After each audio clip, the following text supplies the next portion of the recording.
రైతే ఓ శాస్త్రవేత్త, అతని పొలమే ఓ ప్రయోగశాల. రైతు ఎప్పుడూ ఒకే పంటను పండించి చేతులు దులుపుకోవడం కాదు, నిరంతరం సాగులో ప్రయోగాలు చేస్తూ ఉండాలి. అప్పుడే రైతు ఆర్థిక ప్రగతిని సాధించగలడు అనడంలో ఎలాంటి సందేహం లేదు.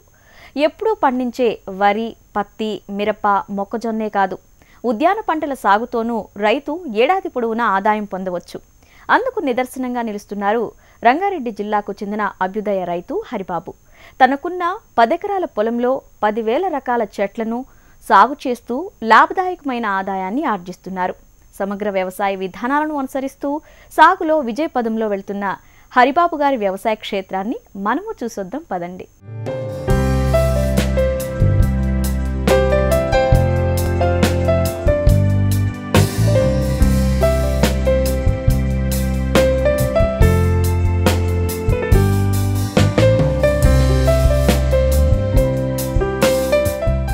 రంగారెడ్డి జిల్లా మహేశ్వరం మండలం అమీర్పేట్ గ్రామానికి చెందిన హరిబాబు 2014 సంవత్సరం నుంచి వ్యవసాయం చేస్తున్నారు. మొదటి ఏడాది రసాయనాల సాగు చేసిన ఈ రైతు దానివల్ల తీవ్ర ఇబ్బందులు ఎదుర్కొన్నారు.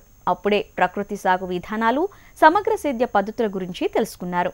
పక్క రైతు ఏది పండిస్తే అదే పండించాలి అనుకునే సాధారణ రైతులా ఆలోచించకుండా ప్రయోగాల సాగు చేపట్టారు హరిబాబు. తనకున్న 10 ఎకరాల్లో ఉద్యానవన పంటలను పండిస్తున్నారు. ఆ వ్యవసాయ క్షేత్రంలోనూ జీవ వైవిధ్యాన్ని పెంచేందుకు ఓవైపు చేపలను, మరోవైపు కోళ్లు, గొర్రెలు, బాతులను పెంచుతున్నారు. తన వ్యవసాయ క్షేత్రాన్ని ప్రకృతి వనక్షేత్రంగా మార్చుకున్నారు.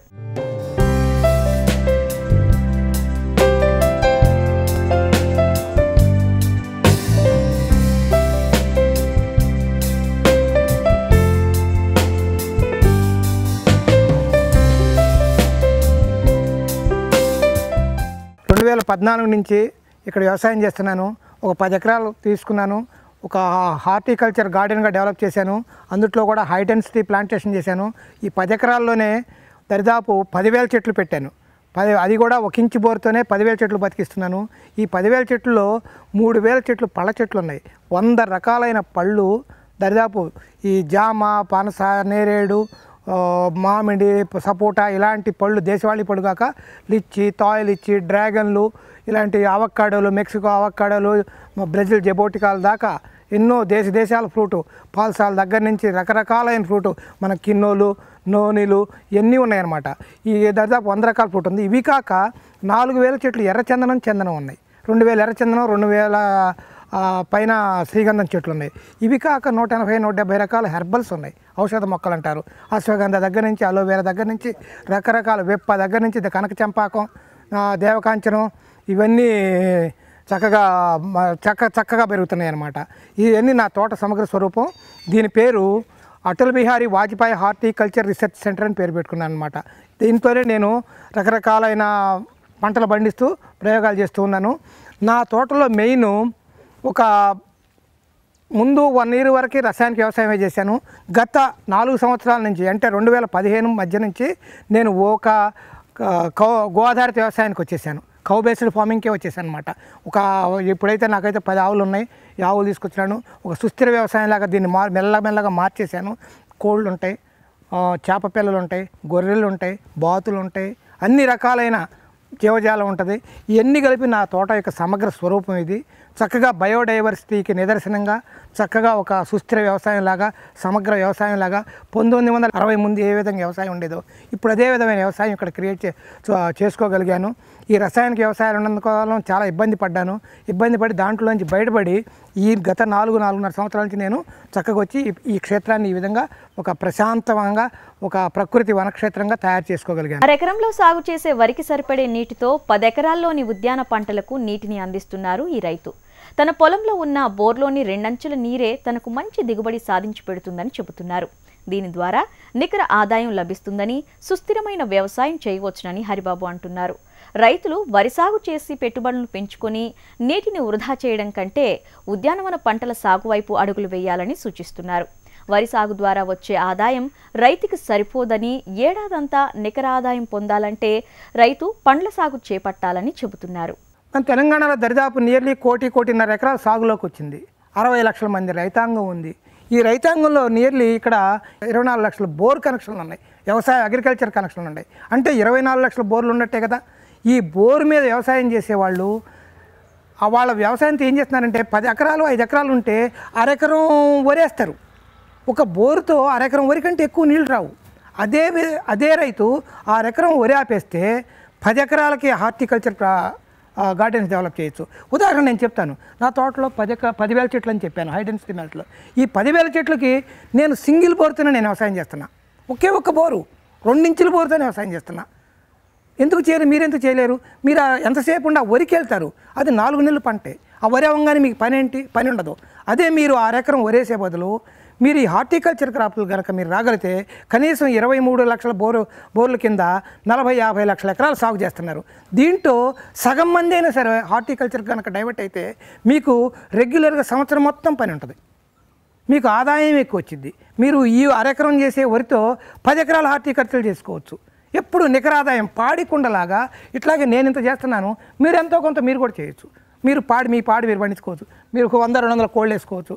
అట్లాగే మీరు బాతులు, గొర్రెలు అన్నీ మీరు ఓ సుస్థిర వ్యవసాయం మీరు డెవలప్ అవ్వచ్చు. అట్లా కాకుండా ఎంతసేపు ఉన్న 4 నెలలు 5 నెలలు వచ్చి ఈ వరేస్తారు. ఆ పంట అవగానే రెండో పండుగ సరిగా చాలక మళ్ళీ దారి సరిపోతుంది. అదే మీరు కనుక హార్టికల్చర్ వేస్తే మీ గ్రౌండ్ వాటర్ కూడా పెరిగిద్ది. మీరు వాడుకున్న వాటర్ అంతా ఇట్లాగే ఉంటుంది. గ్రౌండ్ వాటర్ పెరిగిద్ది, మీ బోర్ రీఛార్జ్ అవుతూ ఉంటుంది. చక్కగా మీరు ఎంత వాడుకుంటారో అంత నీళ్లు మళ్ళా నీళ్లు పర్కులేషన్ అవుతూ ఉంటుంది.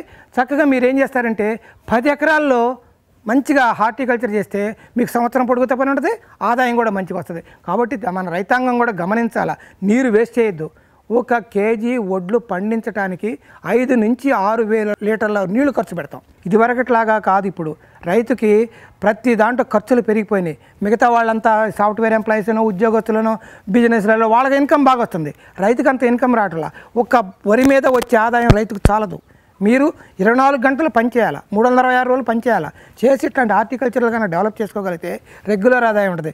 అందరూ పళ్ళు తినే రోజులు ఎక్కువ వచ్చినాయి. మీరు ఇదివరకు అంటే ఇప్పుడు అవేర్నెస్ ఎక్కువైంది. మీరు గమనించారో లేదో, ప్రకృతి సిద్ధంగా సహజసిద్ధంగా తయారైన ఈ పళ్ళు కనుక చెట్లు పెంచుకుంటే ఈ పళ్ళకి మంచి ఆదాయం వస్తుంది. మీరు హార్టికల్చర్గా డైవర్ట్ అవ్వండి, మీకు మంచి ఆదాయం వస్తుంది. మీకు రెగ్యులర్గా సంవత్సరం పొడుగుతా మీకు పని ఉంటుంది. మనం వ్యవసాయ క్షేత్రంలో ఉన్న 100 రకాల ఫ్రూట్ అని చెప్పాను, రకరకాల ఫ్రూట్. ఆ ట్రాపికల్ కంట్రీస్లో ఉన్న ఫ్రూటు మన 2 తెలుగు రాష్ట్రాల్లో లేని విధంగా ఇక్కడ పెట్టాను. దీన్ని మ్యాంగోస్టిన్ అంటారు. ఇది చూడండి, ఫస్ట్ ఎక్కడా లేదు, 2 రాష్ట్రాల్లో లేదు, ఫస్ట్ మన దగ్గరే కాస్తుంది. మ్యాంగోస్టిన్ అంటారనమాట దీన్ని. ఫస్ట్ కాసిన క్రాప్ 3-4 సంవత్సరాలు అయింది పెట్టి, ఇప్పుడే వచ్చినాయి మ్యాంగోస్టిన్. ఇవి ఈస్ట్ ఏషియా, మన మలేషియా, థాయిలాండ్, ఇండోనేషియన్ ఐలాండ్స్ ఇక్కడ ఎక్కువ ఉంటుంది అనమాట. సీతాఫల్ గుజ్జులాగా ఉంటుంది. ఆ జాతి చాలా బాగుంటుంది. మంచి యాంటీ ఆక్సిడెంట్ ఫ్రూట్, మంచి ఫ్రూట్ ఇది. కాబట్టి మోనోక్రాప్కి వెళ్లకుండా మల్టీ క్రాప్ వాళ్ళు కనీసం 2-3 చెట్లు అయినా సరే తెచ్చి ఇదిగో సొంతంగా మనం తినటం కోసం మీరు పండించుకోండి. ప్రతి రైతు కూడా ప్రతి ఇళ్లలో కొంచెం పెరడుండాలు కూడా ఇట్లాంటి డిఫరెంట్ వెరైటీస్ పెట్టుకుంటే చక్కగా మంచి ఫ్రూట్ తినగలుగుతారు. ఇది ఇంకా పెద్ద స్టేజ్లోనే ఉంది. ఇంకా దరిదాపు మన వైలెట్ కలర్లో వస్తుంది అనమాట కాయ. దరిదాపు మన క్రికెట్ బాల్ సైజు ఉంటుంది. సైజు వచ్చి బత్తాయికాయ సైజు అవుతుంది అనమాట. అవి చక్కగా వైలెట్ కలర్లోకి వచ్చేస్తుంది కాయ. కాబట్టి ఈ మ్యాంగోస్టిన్ కూడా పెట్టుకోవచ్చు. మామిడి కూడా పెట్టాను. మామిడి కూడా 200 చెట్లు ఉంటాయి. ఈ 200 చెట్లలో 50 రకాల పైన మామిళ్ళు పెట్టాను. వాటిలో ఇది పెద్ద రసాలు మామిళ్ళు అనమాట. ఈ పెద్ద రసాల మామిళ్ళు కూడా దరిదాపు ఒక 60 చెట్ల దాకా పెట్టాను. ఈ పెద్ద రసాలు చూడండి ఎంత చక్కగా ఎట్లా వచ్చినాయో. ఇవన్నీ న్యాచురల్ ఫార్మింగ్లో చేసింది. ఒక్కొక్క కాయ 600-700 గ్రాములు అవుతుంది. నేను 4 సంవత్సరాల నుంచి 1 గ్రాము యూరియా వేయలేదు.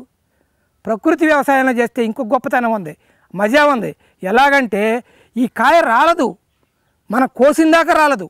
జనరల్గా అయితే కెమికల్ వ్యవసాయం అయితే ఒక స్టేజ్ రాగానే రాలిపోతూ ఉంటాయి. ఇవి రాలో చూడండి, గట్టిగా పట్టుకుని ఉంటాయి అంతే. కాబట్టి మీరు ప్రకృతి వ్యవసాయం అంటే భయపడద్దు. మంచి మీరు జీవామృతాలు, ఘనజీవామృతాలు ఇస్తే అద్భుతమైన పంట పండించవచ్చు.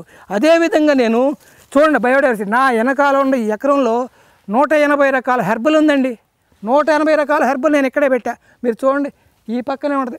చందనం దగ్గర నుంచి ఇదిగో సుగంధ పాల దగ్గర నుంచి కాడజేముడు దగ్గర నుంచి అదిగో అది తాని చెట్టు, విప్ప చెట్టు పక్కన వెనకాల ఉంటుంది. విప్ప, తాని,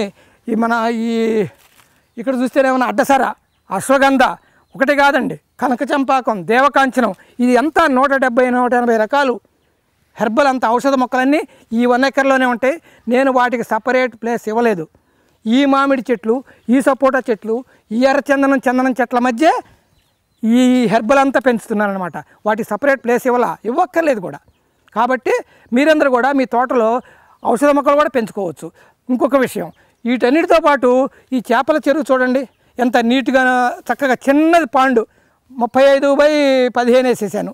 ఈ పాండులో కొరమీన చేప ఉంది. దరిదాపు నేను 200, 250, 300 దాకా వేసాను. బట్ 150 మిగిలింది. 150 అది నాన్ వెజిటేరియన్ చేప కాబట్టి చేప పిల్లల్ని అదే తింటుంది కాబట్టి 150, 160 దాకా మిగిలింది. చూడండి, అది బల్బు కట్టాను. బల్బు ఎందుకు కట్టామంటే సాయంత్రం అయ్యేతలకి 6 గంటలు 7 గంటల తర్వాత బల్బు లైట్ వేస్తాం. లైట్ వేస్తే ఈ తోటలో ఉన్న ఈ పళ్ళకి హాని కలిగించే పురుగు మొత్తం అట్రాక్ట్ అయ్యి ఆ బల్బు దగ్గరకు వచ్చేస్తుంది. బల్బు దగ్గరకు వచ్చేసి మొత్తం అట్రాక్ట్ అయ్యి నీళ్ళలో పడిపోద్ది. ఆ పడిపోయిన పురుగులనే ఈ నాన్ వెజిటేరియన్ చేప అయిన ఈ కొరమీన చేప ఉంది కదా శుభ్రంగా తినేస్తుంది. అంటే ఆ పురుగులే దానికి ఆ కొరమీన చేపకి ఆహారం అనమాట. ఈ బల్బులు పెట్టడం వలన ఈ తోటలో ఉన్న పురుగు మొత్తాన్ని అట్రాక్ట్ చేసుకుంటాం అనమాట. చేసి వాటికి ఆహారం అవుతుంది, పురుగు పోతుంది. నేను ఎక్కడ ఒక్క చెట్టు నాశనం చేయకుండా 2 పళ్ళ చెట్ల వరుసల మధ్య ఈ చేపకి పాండు దవ్వాను చేపలకి. ఇది నాకు ముందు వచ్చిన ఆలోచన కాదు, ఈ పళ్ళ చెట్లని పెట్టిన తర్వాత వచ్చిన ఆలోచన. చేపల చెరువు కూడా పెడితే బాగుంటుందని ఇలాంటి చెరువులు 4-5 తీసుకెళ్ళిపోయా. ఇది ఇక్కడ ఒకటి ఉంది, ఇంకా ఆ పక్కన కూడా చిన్న చిన్న చెరువులు ఇట్లా పెంచుకుంటా రకరకాల చేపలు ఇస్తున్నాను. చూడండి, చెరువు చుట్టూతో చెట్లు ఎట్లా ఉంటాయో చూడండి. చెట్లు బ్రతుకుతున్నాయి, చేపలు బతుకుతున్నాయి. చేపల కోసం వచ్చే ఈ బల్బు వెలుగు కోసం వచ్చే పురుగులు వస్తాయి. ఆ పురుగుల ఆహారంగా ఈ చేపలకే పనికి వస్తుంది అనమాట. రైతు కూడా ప్రతి గజం ఈ విధంగా సద్వినియోగం చేసుకోవాలా. సద్వినియోగం చేసుకుంటే ఎక్స్ట్రా ఇన్కమ్ వస్తుంది. నేను చేపలు కూడా చక్కగా దీంట్లో నుంచి ఈ ఫిష్ పాండ్లోంచి తీసేసుకుంటా. మన క్షేత్రంలో ఈ వ్యవసాయ క్షేత్రంలో Atal Bihari Vajpayee horticulture research centre, ఈ సెంటర్లో రకరకాలైన ప్రయోగాలు చేస్తూ ఉంటాను నేను. సపోజ్ నా మామిడి చెట్లు ఉన్నాయి చెప్పాను కదా, 55, 56 రకాల మామిడి చెట్లు అని చెప్పాను. ఆ మామిడి చెట్లలో చూడండి, ఒకే చెట్టు మీద 400-500 రకాల మామిడికాయలుగా ఎందుకు కాయించకూడదని ఆలోచనతో చేశాను. ఇది పెద్దరసాల చెట్టు. ఈ పెద్దరసాల చెట్టు దీన్ని రూట్ స్టాక్ అంటారు. దీని నుంచి వచ్చిన పెద్దరసాల కొమ్మ, ఇది రూట్ స్టాక్ కొమ్మ, చిన్న కొమ్మ. ఈ కొమ్మకి నేను ఒక చిన్న తీసుకొచ్చి ఇదిగో ఈ వేరే సయాన్, ఇది హిమాయత్ చెట్టు నుంచి ఒక సయాన్ తీసుకొచ్చేసి దీని తీసుకొచ్చి ఇక్కడ గ్రాఫ్ట్ చేశా. అప్పుడు ఈ పెద్దరసాల చెట్టు మీద ఈ హిమాయత్ కాయ కాస్తుంది అనమాట. నేను ఒక సంకల్పం తీసుకున్నాను మొన్న. తీసుకుని నా ఒక్క మామిడి చెట్టు మీదే 400-500 రకాల మామిళ్ళు ఎందుకు కాపించకూడదు అనే దృష్టిలో ప్రయోగాలు మొదలుపెట్టాను. ఈ 5-6 నెలల్లో నేను నియర్లీ 120-130 రకాలు ఎక్కడెక్కడో కలెక్ట్ చేసి తీసుకొచ్చేసి దీని మీద గ్రాఫ్ట్ చేశా. కానీ 55-60 రకాలే బ్రతికినాయి. అన్నీ బ్రతకవండి. మనం చేసిన గ్రాఫ్టింగ్లన్నీ సక్సెస్ కావు. ఇట్లా సక్సెస్ కావాలంటే కొన్ని అవుతాయి, అన్నీ కావు. కొన్ని అయినాయి, ఆ 60-70 పోయినాయి అనమాట. మళ్ళీ ఈ గ్రాఫ్టింగ్ ఎప్పుడు చేయాలంటే ఎర్రని ఎండలో చేయకూడదు. నేను ఫిబ్రవరి, మార్చిలో గ్రాఫ్ట్ చేశా. అందుకోసం కొన్ని ఫెయిల్ అయినాయి ఎండలో చేయటం వలన. ఎప్పుడు రైతు గ్రాఫ్టింగ్లు చేయాలంటే సెప్టెంబర్, అక్టోబర్ తర్వాత కొంచెం వాతావరణం చల్లబడ్డాక ఈ గ్రాఫ్టింగ్లు పెట్టుకుంటే ఎక్కువ సక్సెస్ రేట్ ఉంటుంది. కాబట్టి రైతులు కూడా చిన్న చిన్న ప్రయోగాలు చేయాలా. రైతే శాస్త్రవేత్త, రైతే మొట్టమొదటి శాస్త్రవేత్త. కాబట్టి ప్రతి రైతు చిన్న చిన్న ప్రయోగాలు ఇట్లా తోటలో చేసుకుంటే మంచి కాయ పండించుకోగలడు, మంచి కాయ తినగలడు, సమాజానికి కూడా మంచి పళ్ళు ఇవ్వగలడు. గత 4 సంవత్సరాలుగా గో ఆధారిత వ్యవసాయం చేస్తున్నారు హరిబాబు. అందుకోసం తన వ్యవసాయ క్షేత్రంలోనే 10 ఆవులను పెంచుతున్నారు. వాటికి అందించే దాణాను కూడా పూర్తి ప్రకృతి విధానంలో పండిస్తున్నారు. ఆవుల నుంచి వచ్చే వ్యర్థాలతో స్వయంగా ప్రకృతి ఎరువును తయారు చేసుకునేందుకు ప్రత్యేకంగా 6000 లీటర్ల కెపాసిటీ కలిగిన ట్యాంకును నిర్మించుకున్నారు. ఇందులో తయారైన జీవామృతాన్ని మోటార్ ద్వారా డ్రిప్కి పారిస్తూ ఎరువును పంటలకు అందిస్తున్నారు. మంచి నాణ్యమైన దిగుబడిని సాధిస్తున్నారు. మన ఈ వ్యవసాయ క్షేత్రానికి మెయిన్ వనరు ఏదంటే చెట్లకి ఇచ్చే ఆహారం, ఎరువులు వనరు. ఇదిగో ఈ జీవామృతం ట్యాంకు. ఈ జీవామృతం ట్యాంకు 6000 లీటర్ల ట్యాంక్. ఇది ఈ 6000 లీటర్ల ట్యాంకులో నేను నీళ్లు నింపుతాను. నింపి 500 కేజీలు పెండేస్తా, 500 లీటర్ల గోమూత్రం పోస్తా, ఒక 20 కేజీలు బెల్లం, ఒక 20 కేజీలు శనగపిండి, ఒక గంప పుట్టమట్టేస్తా. వేసేసి బాగా కలుపుతా. ఒక 4-5 రోజులు పోయిన తర్వాత ఒక వేస్ట్ డీకంపోజర్ ఒక డ్రమ్ము తీసుకొస్తా, దీంట్లో పోసేస్తా. బాగా కలిపిన తర్వాత వేస్ట్ డీకంపోజర్ కూడా దీంట్లో బాగా కలిసిపోయి బాగా బ్యాక్టీరియా డెవలప్ అయిపోద్ది. అయిపోయిన తర్వాత నేనేం చేస్తానంటే ఈ విధంగా చూడండి, ఈ విధంగా ఒక ప్లాస్టిక్ రింగ్ తయారు చేస్తా. ప్లాస్టిక్ రింగు తయారు చేసి ఈ రాడ్స్ 4 రింగులు 4 రాడ్లు కలిపి వెల్డింగులు చేసి ఒక రింగు తయారు చేశా, 5 అడుగుల రింగు. ఈ రింగులో దీనికి ఈ జాలి ఈ ఇసుక జల్లించుకునే జాలీలు తీసుకొచ్చి దొడ్డు జల్లెడ సన్న జల్లెడ తీసుకొచ్చి చుట్టేస్తే దీంట్లో పెట్టేసేస్తే దీంట్లో నలకలు రాకుండా ప్యూర్ జీవామృతం దీంట్లో ఉంటుంది. నలకలంతా ఈ పక్కన ఉంటుంది, పెండ నలకలంతా ప్యూర్ ఉంటుంది. దీంట్లో నేను ఇదిగో ఫుట్బాల్ వేసేసాను. 1 horsepower మోటార్ ఉంది. ఈ మోటార్తో లాగేసేసి దాన్ని తీసుకెళ్ళి బోర్ పైప్ కట్ట కలిపేసేసాను. ఈ జీవామృతం ఫిల్టర్ అయిపోతుంది, బోర్ పైప్ కలిపేసేసాను.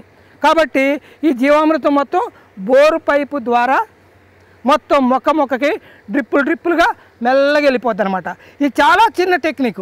ఇది ఎంత మ్యాక్సిమం 2,000 2,500 అయింది. 2,500 రూపాయలతో ఈ రింగ్ తయారైతే మోటార్ ఒక 3,000 5,000తో కూలీల బాధ తప్పిద్ది. ఇంతకుముందు 5-6 మంది 3 రోజులు 4 రోజులు పోస్తే ఈ 10 ఎకరాలు పోసేవాళ్ళు. ఇప్పుడు ఏమక్కర్లా, ఒక్క రోజులో ఈ రింగ్తో మొత్తం వెళ్ళిపోతుంది. జీవామృతం ట్యాంకు పైపు నీళ్ళతో పాటు 10 ఎకరాలకి వెళ్ళిపోతుంది అనమాట. కాబట్టి రైతులు చిన్న టెక్నిక్స్ ఉపయోగించి ఎక్కువ లేబర్ మీద డిపెండ్ అవ్వకుండా తక్కువ ఖర్చుతో ఎక్కువ తీసుకోవాలి, ఎక్కువ ఆదాయం ఎక్కువ పంట తీసుకోవాలి. ఈ జీవామృతాలు అద్భుతమైన వనరు అనమాట. ఈ జీవామృతాలు ఈ మన కెమికల్స్ వాడకుండా ఈ వేయటం మూలన రైతుకు పనికొచ్చే బ్యాక్టీరియా బాగా డెవలప్ అవుతుంది అనమాట. ఇప్పుడు చూడండి, ఇది ర్యాంబూటన్ చెట్టు. ఇది ఇండోనేషియా మలేషియాలో బతికే ర్యాంబూటన్ చెట్టు. ఈ ర్యాంబూటన్ చెట్టుకి చూడండి, అది మన శ్రీగంధం చెట్టుకి పారాసైట్ ప్లాంట్ కాబట్టి శ్రీగంధం, దానికి హోస్ట్ ప్లాంట్కి ఇది పెట్టాను, ర్యాంబూటన్ చెట్టు పెట్టాను. చూడండి ఎంత అద్భుతంగా వస్తుందో. రోహిణి గారి తెండల్లో కూడా అద్భుతమైన పచ్చదనంతో ఎంత నీట్గా వచ్చిందో. బికాజ్ ఈ జీవామృతాలే. ఈ జీవామృతాలు కనుక పోసుకుని మంచిగా చేసుకుంటే ఘనజీవామృతాలు, ద్రవ జీవామృతాలు చెట్లు అద్భుతంగా వస్తాయి, ప్రకృతి సిద్ధంగా పెరుగుతాయి, మంచి ఆహారం తయారైద్ది.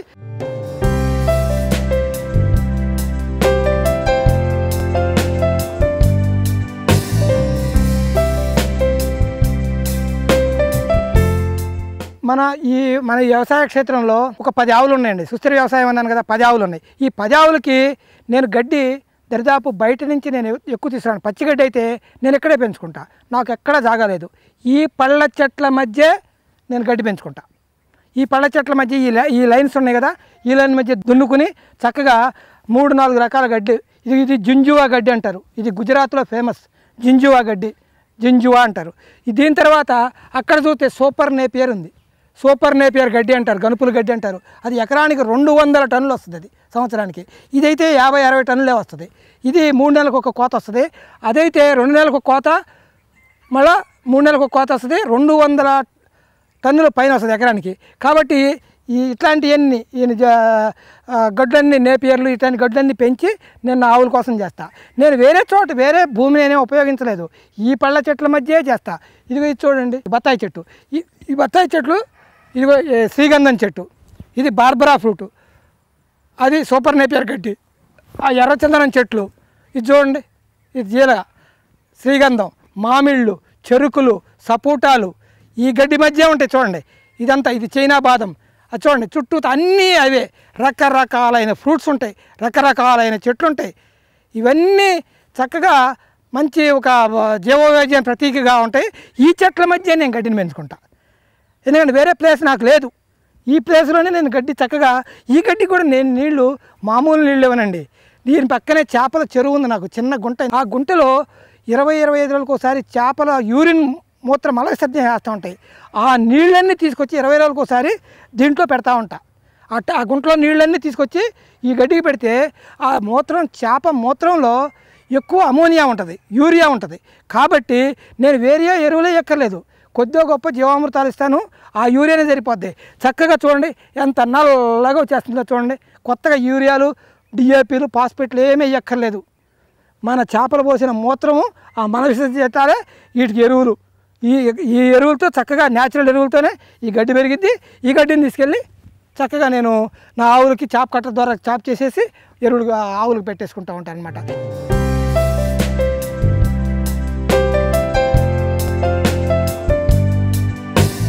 ప్రకృతి వ్యవసాయంలో కంపల్సరీ ఆవులు ఉండాలి. మన పాతకాలం నాడు 50-60 సంవత్సరాల క్రితం ప్రతి రైతు దొడ్లో కూడా ఈ పశువులు ఉండేవి, కోళ్ళు ఉండేవి, గొర్రెలు ఉండేవి, అన్ని రకాల ఇవి ఉండేవి అనమాట. ఇప్పుడు అన్నీ పోయినాయి. అన్నీ కెమికల్ ఎరువులు తెచ్చిన తర్వాత అన్నీ పోగొట్టుకున్నాం. ఇప్పుడు నేనేం చేశాను, నా ప్రకృతి వ్యవసాయానికి 9 ఆవులు తెచ్చుకున్నా. 3 ఆవులు 6 దూడలు తెచ్చుకున్నాను అనమాట. వీటిల్లో సాహివాల్ ఉంది, ఒంగోలు ఉంది, గిర్రావులు, దియోని ఆవు, కర్ణాటక మహారాష్ట్రకు చెందిన ఆవు, లోకల్ ఆవు అనమాట. అన్ని దేశవాళీ ఆవులు 10 ఉన్నాయి. ఈ ఆవులు ఇక్కడే మూత్రం చేస్తాయి. ఈ మూత్రం ఇట్లా చేస్తే ఈ కాలంలోంచి ఇట్లాగే వస్తుంది. ఈ కాలంలోంచి వచ్చి ఈ కాలంలోంచి ఇట్లా చేసేసి ఈ సంపులోకి వచ్చేస్తుంది. ఈ సంపు ఒక 800-900 లీటర్ల సంపు అనమాట. ఈ ట్యాంకులో నిండంగానే ఇక్కడ నుంచి నేను జీవామృతం ట్యాంకులోకి ఆ ఇందాక చూసిన 1 horsepower మోటార్ ద్వారా మొత్తం షిఫ్ట్ చేసుకుంటాం, లేకపోతే కడవలతో తీసుకెళ్ళి దాంట్లో పోసేసుకుంటాం అనమాట. పెండంతా కూడా తీసేసి ఈ జీవామృతం ట్యాంకు 500 kg వేస్తాం. ఇది ఎండుగడ్డి. జీవామృతాలు ఘనజీవామృతాలు పెంచబడిన గడ్డి. నా మిత్రుడు నాగిరెడ్డి అని రాయచూరు దగ్గర 150 ఎకరాలు వరేస్తూ ఉంటాడు. ఆయన నా వ్యవసాయం మన హార్టికల్చర్ తోట చూసి ముచ్చట పడిపోయి, సార్ మీ ఆవులకు నేను హార్టికల్చర్ ఈ న్యాచురల్ ఫార్మింగ్లో చేసిన గడ్డి ఇస్తానని చెప్పి ఈ గడ్డిని రాయచూరు నుంచి పంపించాడు. నాకు ఒక 2 లారీలు వచ్చింది. ఇది బేరింగ్ మిషన్ మీద బేల్స్ లాగా తయారు చేసి తీసుకొచ్చారు. ఆవులు కూడా చాలా బాగా తింటాయి. ఆ జింజువా గడ్డి, సూపర్ నేపియర్ గడ్డి, ఈ ఎండుగడ్డి, ఈ 3 నాకు ఆవులకి మంచి దాణాగా నేను యూజ్ చేస్తూ ఉంటానన్నమాట. రైతు సోదరులారా, సమస్యల సాగుకు ఇకపై సెలవు ప్రకటించి నిత్యం ఆదాయాన్ని అందించే పంటల సాగు వైపు కదలాల్సిన తరుణమిదే. సమగ్ర సేద్యాన్ని చేపట్టి దానికి ప్రకృతి సాగు విధానాలను జోడించి వ్యవసాయం చేస్తే రైతు ఆర్థిక ప్రగతిని సాధించవచ్చు. నేను రైతులకు ఒకటే చెబుతా, సాధ్యమైనంత వరకు మీరు ముందు హార్టికల్చర్ క్రాప్లో ముందు ఎస్టాబ్లిష్ కొద్ది కష్టమే, స్టెప్ బై స్టెప్ డెవలప్ చేసుకెళ్ళండి. 10 ఎకరాలు ఒకసారి పెట్టొద్దు, 2 ఎకరాలు 3 ఎకరాలు పెట్టుకుంటే వెళ్ళండి. ఆ 2 ఎకరాలు కూడా ముందు పళ్ళ చెట్లు పెట్టండి. ఆ పళ్ళ చెట్టులో కూరగాయలు పెట్టుకోండి, పప్పాయలు పెట్టండి, ఇమ్మీడియట్ ఇన్కమ్ వచ్చేటట్టుగా. వాపిల్ బేర్ లాంటివి పెట్టుకోండి. 1 year 1.5 yearలో ఇన్కమ్ వస్తుంది. తర్వాత లాంగ్ రన్లో వచ్చే మామిడి సపోటాలు ఉంటాయి. మళ్ళీ ఆ తర్వాత ఇంకా లిచ్చి తాయిలిచ్చి అయితే 6 ఏళ్ళు 7 ఏళ్ళు పట్టింది, తీపి చింత లాంటివి ఇవన్నీ పెట్టుకోండి. చుట్టూతో ఫెన్సింగ్కి ఇదిగో వాకాయ చెట్టు ఉంది. ఇలాంటివన్నీ వేసుకుంటే మీకు మంచిగా వస్తుంది. వీటితో పాటు హెర్బల్స్ కూడా వేసుకోండి.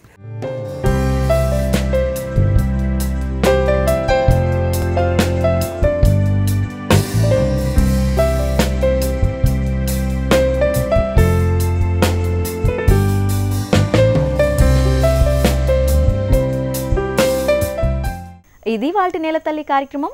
నమస్కారం.